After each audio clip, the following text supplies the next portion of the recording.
Today is our last chapter of the gastrointestinal system, chapter 30. In chapter 30, we're going to be talking about gallbladder disorders, liver disorders, and pancreas disorders. So this chapter is on the accessory structures and disorders of the accessory structures. The liver is the largest internal organ. It's located just under the diaphragm in the right upper abdomen. This is a visual, it's just a picture that shows you where your liver is, right upper quad. Let's review the essential functions of the liver. It is a key organ of the body, has multiple important functions. We can't live without our liver. It is involved in the regulation of glucose, protein. It's involved in lipid metabolism. It helps with the synthesis and breakdown of cholesterol. It synthesizes albumin, globulin, and antibodies for immunity. It is involved in the production of prothrombin and fibrinogen. It is vital to our blood coagulation. It plays a role in the metabolism of hormones such as estrogen, testosterone, and aldosterone. It has a vital role in the detoxification process of the blood. It filters toxins out of the blood and inactivates many chemicals and medications. This is a picture of the liver and the gallbladder. You want to understand what the role of the gallbladder is. And I also want to point out the gallbladder. We're going to be talking about the gallbladder here in a few. You can see the gallbladder there, and the common hepatic duct, the cystic duct here. Get a visual of those structures. So let's look at what the role of the gallbladder is. It is responsible for the bile, which is a yellow-green liquid produced by the liver, and the gallbladder stores it. Bile is used for digestion of dietary fats and helps excrete bilirubin from the liver. And we talked about bilirubin in a couple of our systems, especially back in our blood chapters. It is very important when we eat dietary fats that the gallbladder releases bile to help digest them, emulsify and digest them. And this occurs when fats enter the small intestine. The stored bile is delivered to the duodenum through the common bile duct and then assists with that digestion. Bilirubin is a byproduct of the normal breakdown of old red blood cells in the liver. When the initial breakdown of old red blood cells occurs, the product that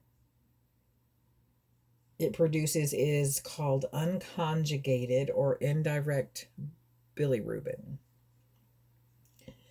The liver converts the unconjugated indirect bilirubin into a conjugated bilirubin or direct bilirubin, and this helps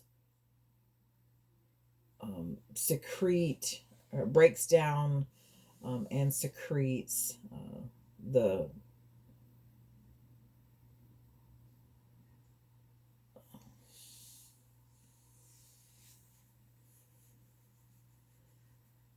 and secretes it into the bile. Excuse me, I got lost there for a minute. So let me repeat. The liver converts that unconjugated bilirubin, that byproduct of the normal breakdown of red blood cells, into a conjugated bilirubin, which is more water soluble, and it secretes it into the bile.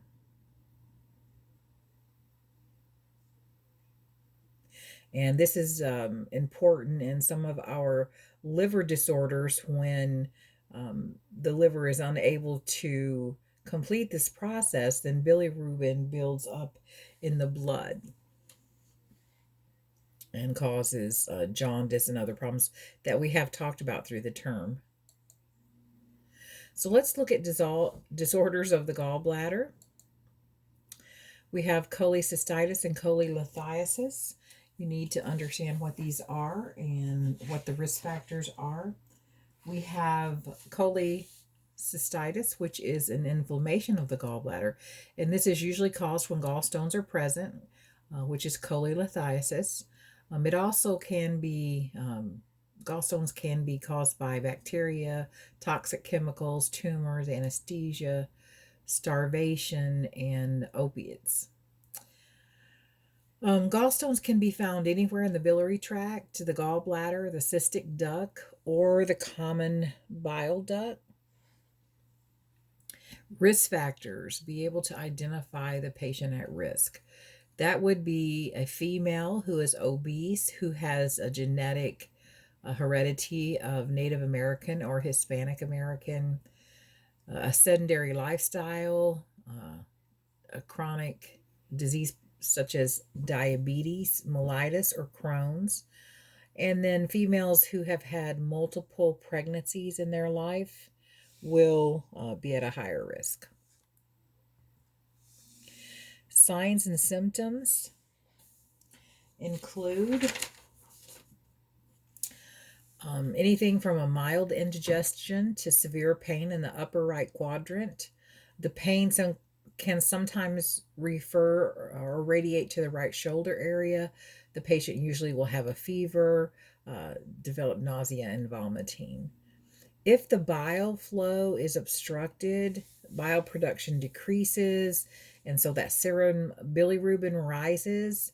And what we have here, guys, is an obstructive jaundice. So because there are either inflammation or stones present, bile flow is obstructed. Increase in bilirubin, and the patient has obstructive jaundice and can damage the liver. Some of the excess bilirubin will be excreted in the urine, and so these patients, you may note dark amber colored urine. Digestion of fats is impaired with these disease processes, and patients have an intolerance to fatty foods. Anytime they ingest a high fat food, they're going to get sick. Complications of cholecystitis and cholelithiasis includes pancreatitis and rupture of the gallbladder, as well as cancer of the gallbladder.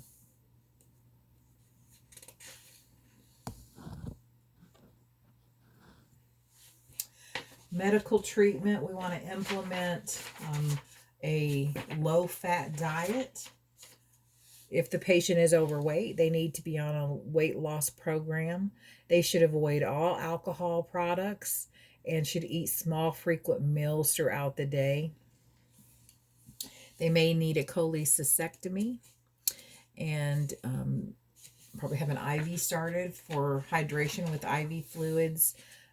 Depending on what's going on with the patient, they may require an NG tube.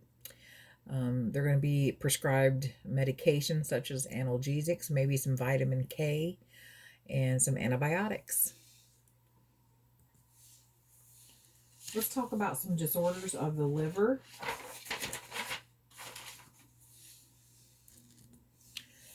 First up, we have hepatitis. Whoops, sorry about that. Hepatitis is a local inflammatory process, and basically it causes the liver to swell. The bile channels, because of the inflammation, become compressed, and that damages the cells that produce bile. Blood flow through the liver is impaired, and that causes a rise in pressure of portal circulation. There are several different types of hepatitis. We're going to just touch on that. You have infectious A, B, C, D, and E, and then non infectious hepatitis can be caused by toxic chemicals or medications.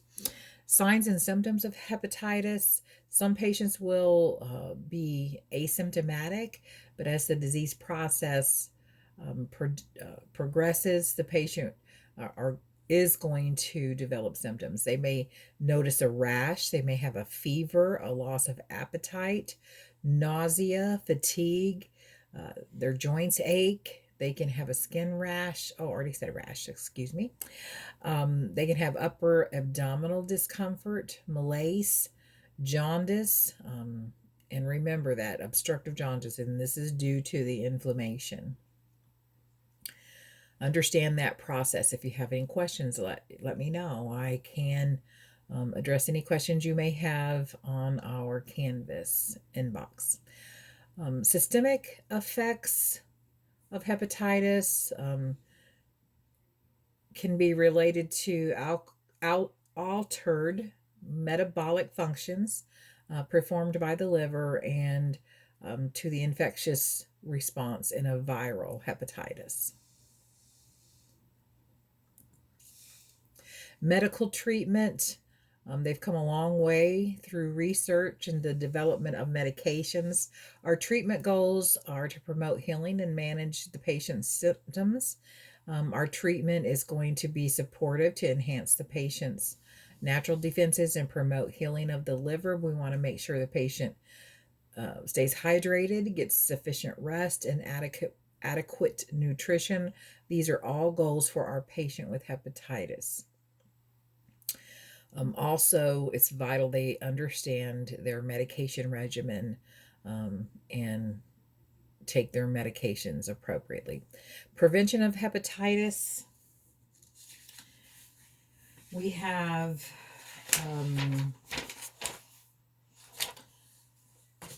standard precautions we want to implement when we're caring for these patients. There are vaccines for type A and type B. You have the immunoglobulin or IG, you have hepatitis immunoglobulin HBIG. And as we all know, OSHA for staff protection requires all medical professionals to have the hepatitis B vaccinations or prove that they are still, that they have a titer, that they're still have some immunity to it if their hepatitis vaccines were several years ago.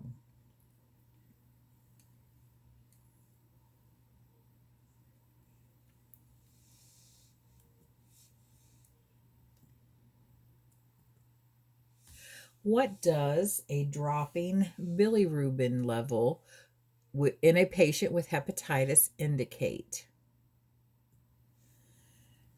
It indicates that the liver function is improving. As the liver function improves, you have less inflammation, so the bile channels are able to secrete and excrete the bile. The bilirubin levels will decrease because the liver is beginning to function again and can conjugate and excrete that bilirubin as well. So basically, the flow of bile out of the liver increases and the bilirubin decreases. That indicates the liver is improving. Cirrhosis is our next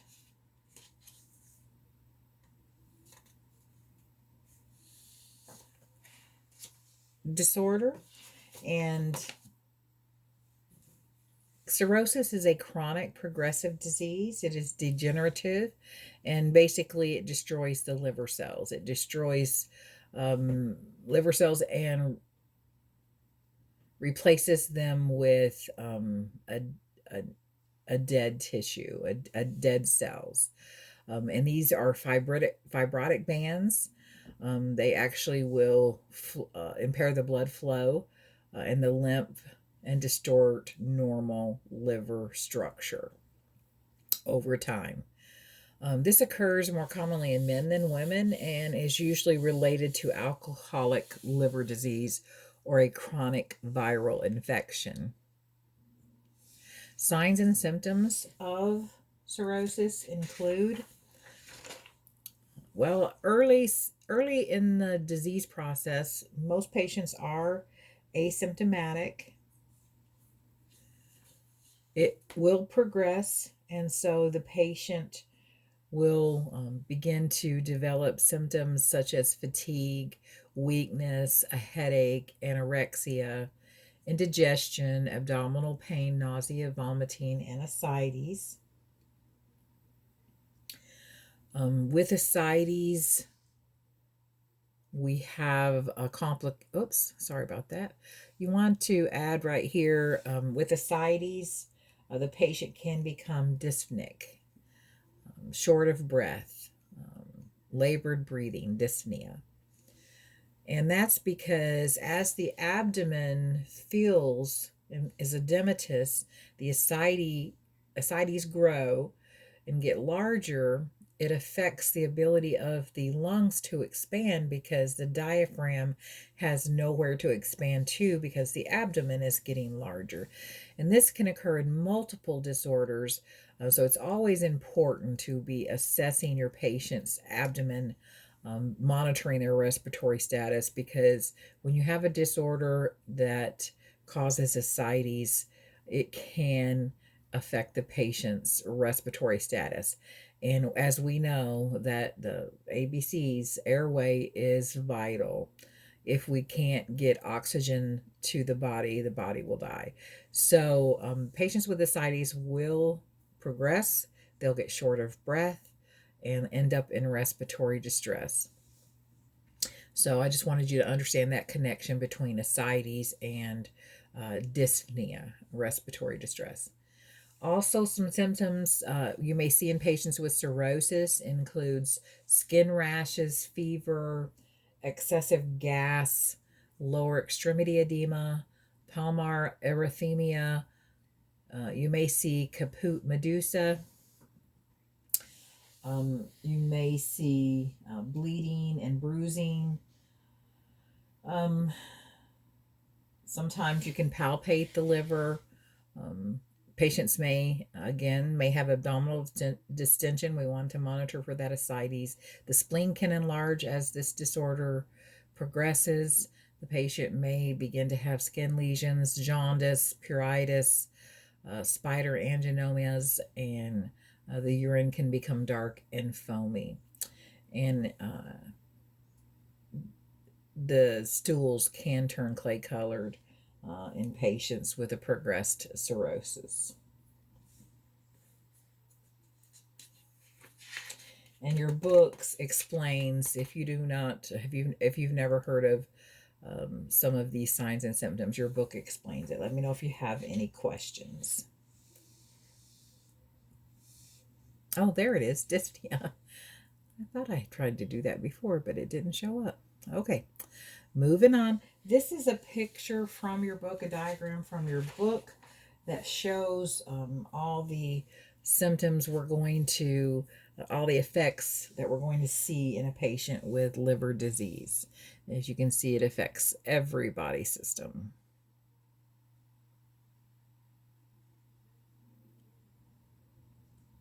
Be able to identify a patient with cirrhosis. Complications.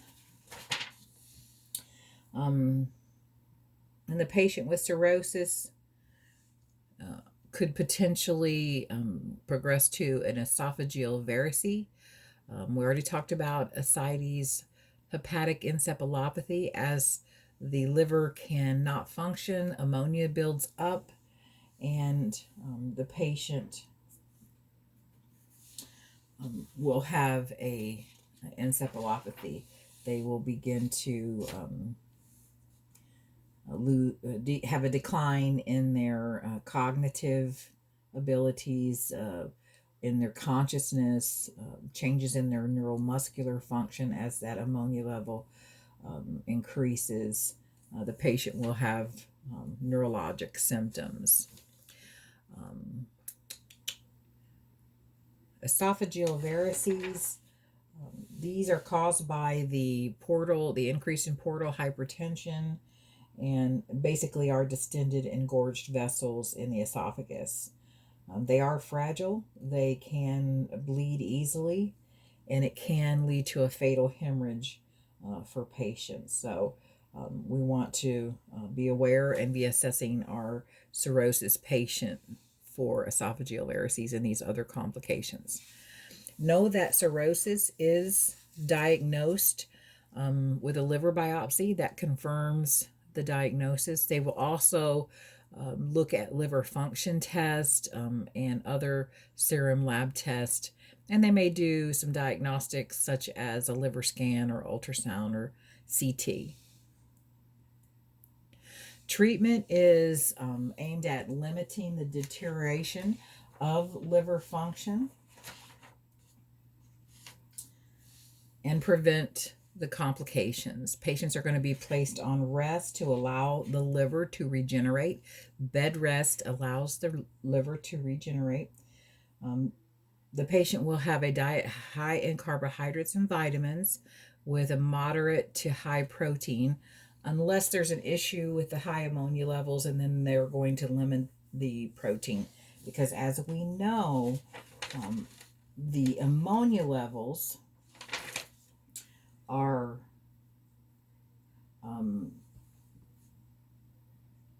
because of the breakdown of protein. That is, that's what's metabolized in protein breakdown, is ammonia levels will increase.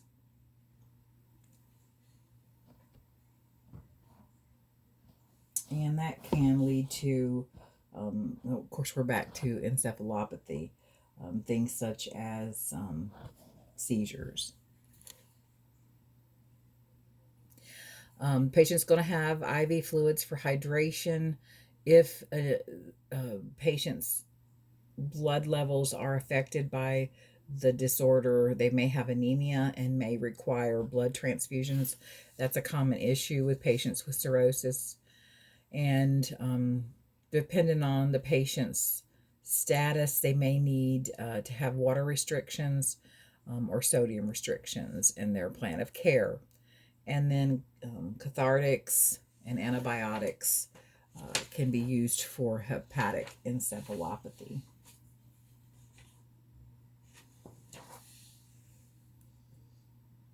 How is ascites measured? This is an important assessment technique for the GI system.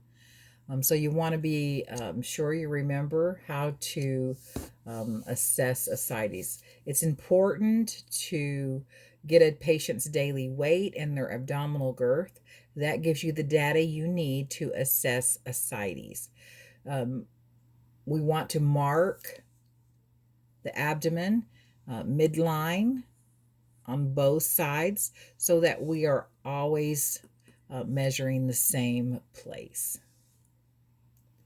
That gives us the most accurate data.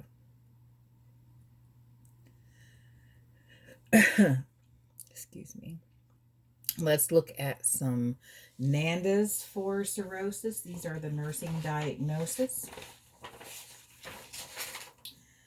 Let's see. This is on page 708. A nursing care plan for the patient with cirrhosis. Look over those interventions. Let me know if you have any questions on caring for a patient with cirrhosis. Let's look over disorders of the pancreas. Quickly, we have pancreatitis, and pancreatitis is an inflammation of the pancreas. It can be acute or chronic. It is caused by biliary tract disorders or alcoholism. We commonly see alcoholism, but it can be caused by biliary tract disorders as well. Signs and symptoms include abdominal pain, It can be severe with a sudden onset, and patients usually feel the pain in the center and upper left quadrant or in the epigastric region, and it can radiate to the back. So severe vomiting occur, flushing can occur, cyanosis and dyspnea often accompany the pain. This is the priority issue with patients with pancreatitis. The severe sudden pain is extreme, and so when I worked the floor, if I got on shift and had a pancreatitis patient, and they did not have a pain pump, I would do my best to get them one, because you cannot keep up with their uh, pain level. So I always made sure they had a PCA or tried to get them one. It would save my shift for sure. And of course, help the patient manage their pain more appropriately. Patients also may experience low-grade fever, tachypnea, tachycardia, hypotension. Their abdomen may be tender and distended. Bowel sounds may be absent, and bleeding and shifting of fluid can send the patient into shock. These are very sick patients. Medical treatment includes NPO. They're going to be given a nasal gastric tube. This will help with the distension in the abdomen. They're going to be hydrated with IV fluids. We want to make sure their urine output is at least 30 to 40 mLs an hour. These patients, if they are in the hospital for more than a week or so, they're going to have some type of nutrition. And so these patients will be placed on TPN to totally bypass the gut. Once food is permitted, once the patient starts getting better, they're going to start them out with bland, low-fat food with several small, frequent meals a day.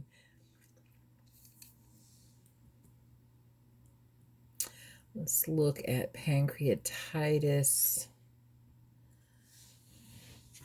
NANDAS. This is a care plan on page 714, 715. Read over. Oops, I didn't hit all the buttons, did I? Read over these nursing diagnoses.